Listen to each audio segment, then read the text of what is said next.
Welcome back to my channel. আশা করি সবাই ভালো আছেন। আজকের ভিডিওর টপিক হচ্ছে দোকান, ব্যবসা প্রতিষ্ঠান অথবা শত্রু যেই স্থানে চাকরি করে সেটা নষ্ট করে দেওয়া, বন্ধ করে দেওয়ার একটা মন্ত্র দেব, যেটা দিয়ে আপনি আপনার শত্রুর ব্যবসা প্রতিষ্ঠান বা দোকান যদি থাকে সেটা বন্ধ করে দিতে পারবেন, অথবা শত্রু যদি কোথাও চাকরি করে থাকে সেটা থেকে তাকে চাকরিচ্যুত করে ফেলতে পারবেন। তবে এটা অন্যায়ভাবে না, শুধুমাত্র যদি আপনি একান্ত অপারগ হন তখনই এটা প্রয়োগ করতে পারবেন। আপনাদের যে কোনো ব্যক্তিগত প্রয়োজন আমাদের সাথে যোগাযোগ করতে পারেন স্ক্রিনে দেওয়া নাম্বারে, সরাসরি ফোনে কিংবা হোয়াটসঅ্যাপে। একটা মন্ত্র আছে যেটা আমার অনুমতি সাপেক্ষে অমাবস্যার রাতে উলঙ্গ হয়ে মুখস্থ করে নিলেই এটা সিদ্ধ হয়ে যাবে। ওম চামুণ্ডায় নরসিংহে হন হন দহ দহ ফট সাহা। মুখস্থ করলেই তবেই এটা কার্যকর হবে, দেখা পড়লে কাজ হবে না।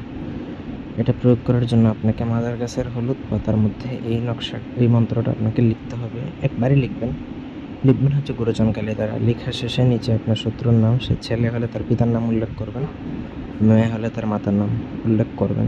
নকশাটা লেখা শেষে একটা মাদুলির মধ্যে পড়ে সে যে দোকান বা ব্যবসা প্রতিষ্ঠান সেখানে পুঁতে দিবেন, অথবা সে যেখানে চাকরি করে সেখানে পুঁতে দেবে। এই নকশা পোতার 1 মাসের মধ্যে সে যদি চাকরি করে থাকে তাহলে চাকরিচ্যুত হয়ে যাবে। দোকান যদি বা ব্যবসা প্রতিষ্ঠান চালনা করে সেটা বন্ধ হয়ে যাবে, একদম গ্যারান্টেড। অন্যায়ভাবে এটা শত্রুর উপর প্রয়োগ করবেন না, আমার অনুমতি সাপেক্ষে প্রয়োগ করতে হবে। ধন্যবাদ।